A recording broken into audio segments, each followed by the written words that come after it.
Welcome back to Data Centre News Asia. Welcome back to my humble abode, James. Yeah, great to be back. It's very convenient that your personal trainer lives over this side of town, otherwise you never make it out to the east anymore. That's true, apart from wine nights, obviously.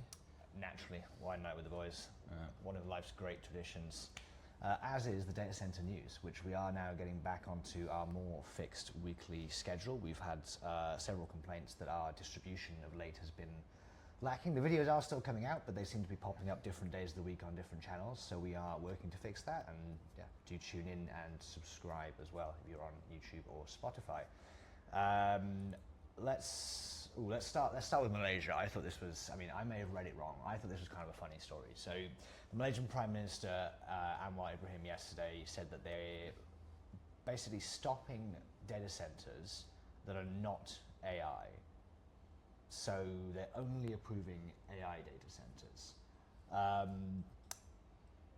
What's your read on that?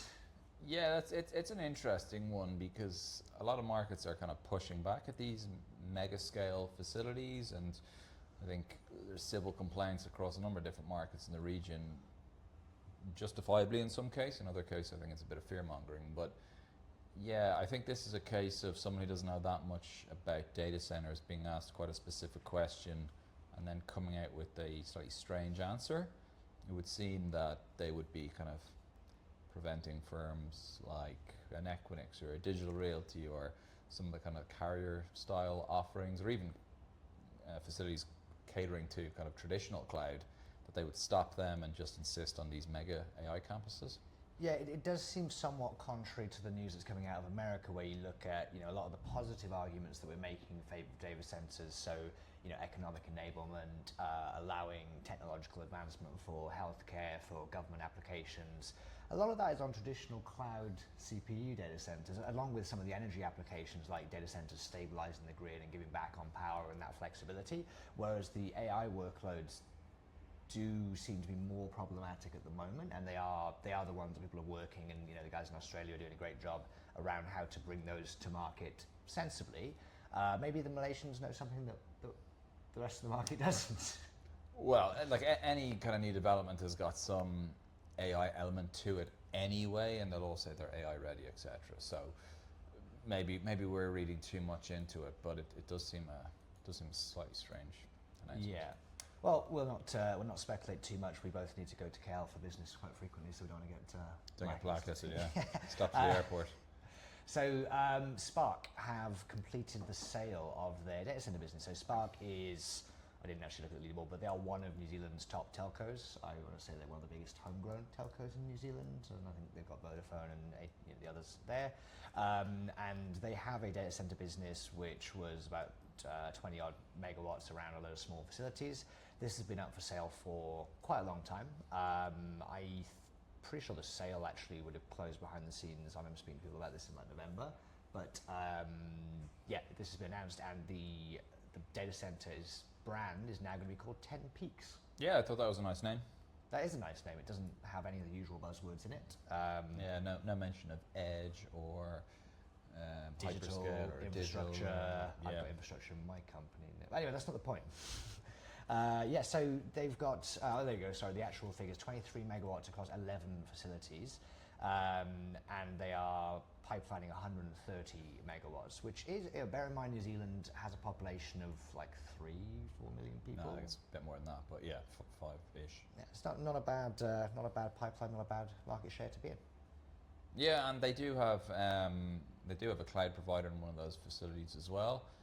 And New Zealand is still a very small market, and there is with the renewable potential they have there is potential for it to potentially get some of these workloads. I don't know, Malaysia doesn't want. No, but it's an interesting deal. It valued the business at just over 400 million USD, I think 700 million-ish New Zealand dollars.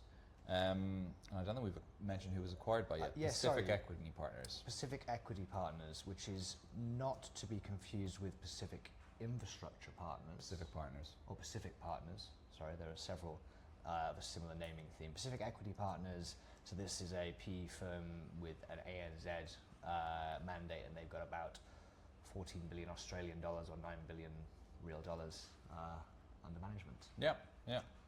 Fantastic. There's a news story which I haven't actually read here, and this seems like a big one to miss, so you can tell us about this one. Hyundai Motor Group are investing a tremendous sum of money in a massive data center and robot factory.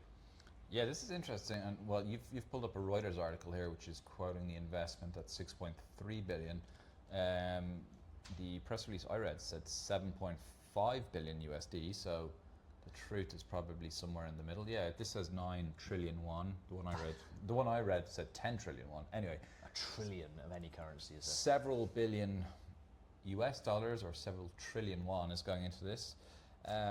This is an MOU signed with the various Korean ministries who have got a hand in, I guess, anything to do with infrastructure or kind of digital economy. Between Gunsan and Busan in the Semegadum development zone. Yeah, they've got a little bit of a breakdown here as well, which is, I mean, this is, when these big announcements come out, you do have to bear in mind if it's a company who are trying to show growth, trying to show investors that they're serious about a sector, they will just total up, so this includes, there's 400 billion won on a factory producing robots, and when I say robots, that includes wearable robots, so I assume that actually just means like smartwatches and stuff. So it's an electronics factory.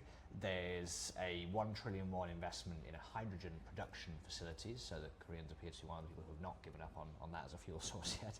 And 1.3 trillion won in solar generation, which we don't know if that's related to the electrolyzer or that's for other stuff.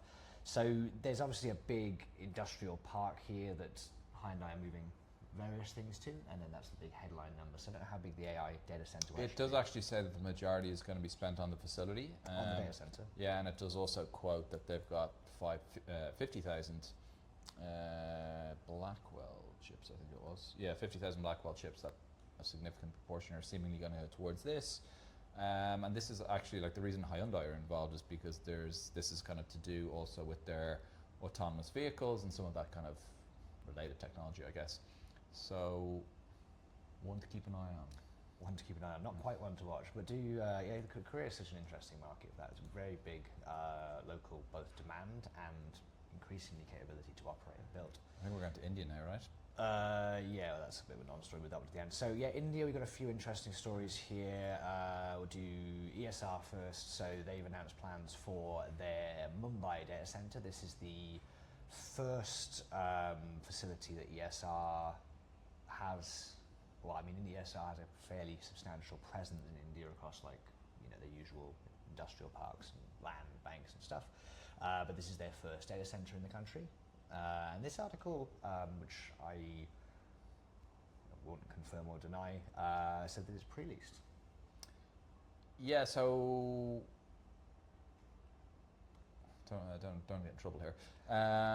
So it says a technology company. So, like, I do know there is an operator attached to this project. So I'm not sure if they're talking about an operator or if they're talking about an end customer, an AWS or a Microsoft, for example. But yeah, there's definitely an operator attached to it. Well, we'll only, as is data center news age tradition, only report on what's in the press release and not anything else that we might have information. So yes, that's 60 megawatts is the facility. This is ESR Rabale MU1. Yeah, as you mentioned, 60 megawatts. I actually saw the site on my last trip to Mumbai. Really nice, clean site, in an area where it shouldn't be any issue leasing to end customers as well. Like I said, there's already an operating partner attached to this, which I'm sure will be announced, or I think probably most people familiar with the market already aware of. But yeah, congratulations to the team. It's obviously been a work in progress for a significant amount of time. Wouldn't be unusual to see a early pre-lease in India as well. At the moment, there does seem to be capacity getting snapped up around Mumbai. Yes. Okay, STT are also, they've got a new data center or expansion of their existing data center in Chennai. So this is the Suruseri campus. Suruseri, yeah. Suruseri, there you go. So the first phase is 7.2. I think we've already reported on that being operational. And this is the expansion up to 45 megawatts. Yeah, the development can scale up to 45 megawatts. It's their fourth, if I'm not mistaken, facility in Chennai. Like the STT team in STT GDC India, they're doing very well at the moment, is is my understanding, a significant amount of development going on all across India in a number of different markets. Like they're one of the traditional leaders, I would say, in that space anyway. And yeah, things just keep seemingly going from strength to strength there. And then kind of snuck in at the bottom of the article. Yeah, sort of weird this. They've posted an article about, not a small expansion, but just an expansion to their big portfolio. And then midway down the page on their press release, Bimal has mentioned, oh, by the way, we might be IPOing. So I think, look, we've obviously, we've talked already about the STT deal to be taken over by the Singtel KKR consortium and whatever that brand becomes. I assume when they say IPO here, they mean listing the stabilised assets in India or listing the India part of the business. I would imagine. Yeah, it could be a REIT, it could be a standard IPO, but interesting that was there, and we will see where that goes. Yeah, a couple of India ones that were perhaps a bit less solid. These are MOU signings, so do always take these with a pinch of salt because there's the ratio of MOUs signed to data centres built is increasing. But this is L&T, so Larsen Toubro, one of India's monster conglomerates. They do construction, they do oil and gas, they do lots of everything. Their Vyoma business unit, which is their data centre business unit, which we've talked about in the past on this show, they have signed an MOU with the Gujarat government for up to 250 megawatts. Yeah, always think this sounds like a Scandinavian company, but it is indeed Indian. Yeah, well, Larsen Toubro. Yeah, let's see where this one goes. Like they've got a development in, I think they're probably best known for the development Chennai, which is a 30 megawatt facility, I think it is. And then they've got plans, which they've talked about in the past, for several hundred, 200-ish megawatts, I think is what they're looking to develop there. So yeah, one to keep an eye on.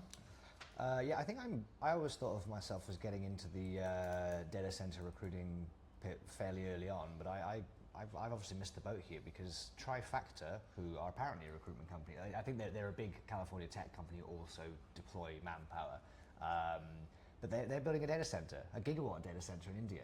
Really well, there's an MOU to develop one in Uttar Pradesh. Yes. 1 gigawatt. So I mean, it's odd that the article from DCD has described Tryfacta as a staffing consulting. I think they are more of like an enterprise tech company for healthcare. I'm not quite sure how that segues into a gigawatt data center. But let's wait and see. There's not much detail on here as well. It's from a LinkedIn post. Yeah, let's wait and see. DCD claim that MOU is a low-stake agreement that signals interest without being legally binding. I think we're about to run out of time. Goodman had another press release. They've found another gigawatt behind the sofa. Yeah. So good for them. Congratulations. And I think we will see, hopefully, many of you at Digital Garden. We have our interview with Dan Kessler coming out some point this week, and so Dan's going to talk about what's happening at Digital Garden. It's kind of become one of the premier events in Japan. Really good turnout last year, and the speaker lineup looks pretty impressive this year. So yeah, we'll see you there. Yes, great. Thanks everyone for watching. Cheers.